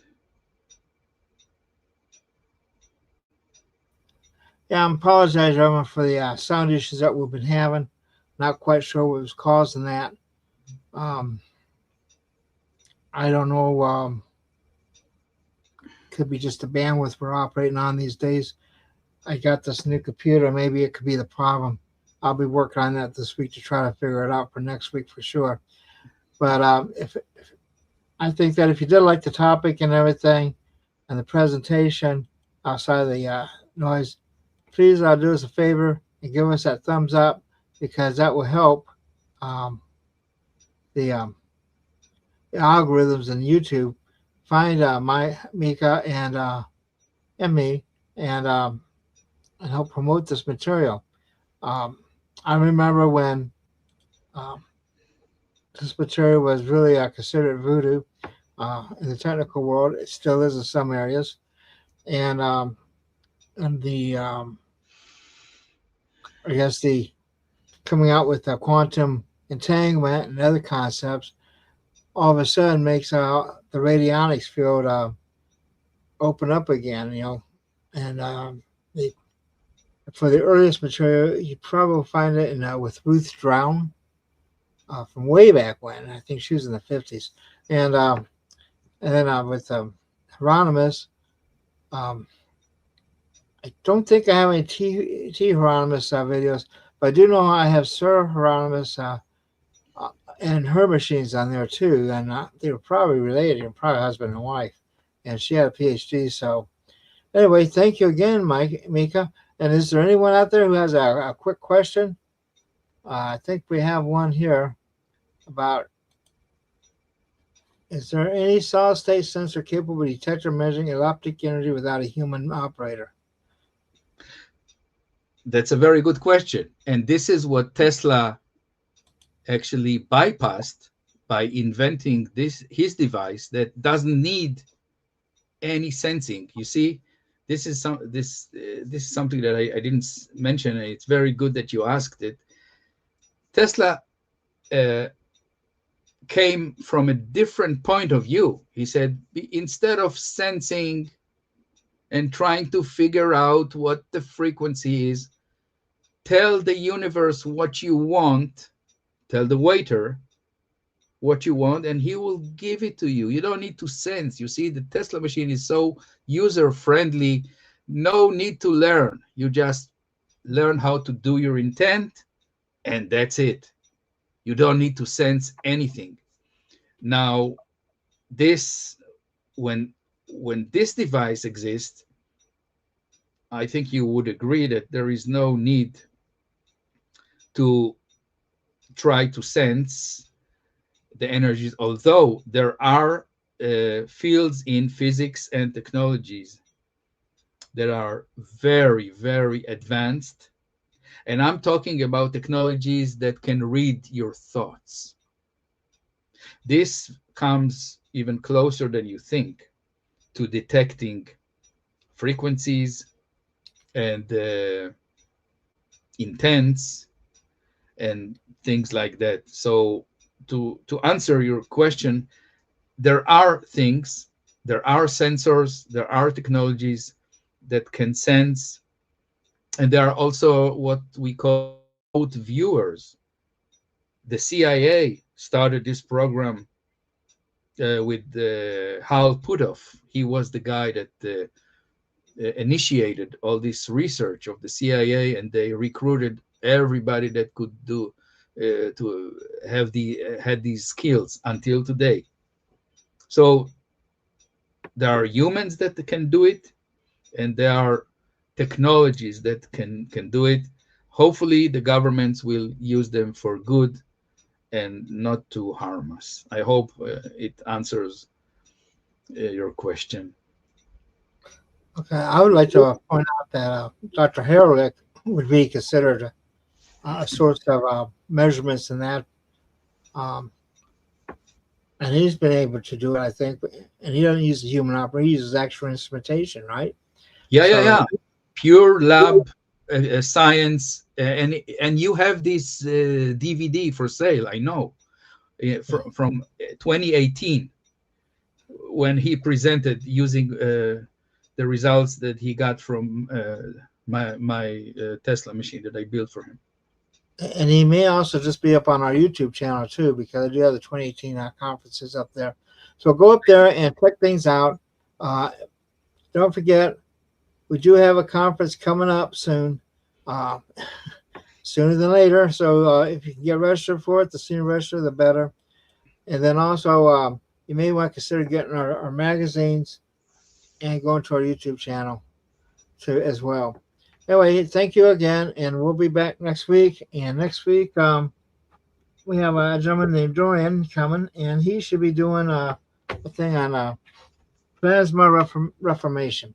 Anyway, and that should be very interesting for those who are interested in energy. Okay, thank you again, and we'll see you next week. Thank you.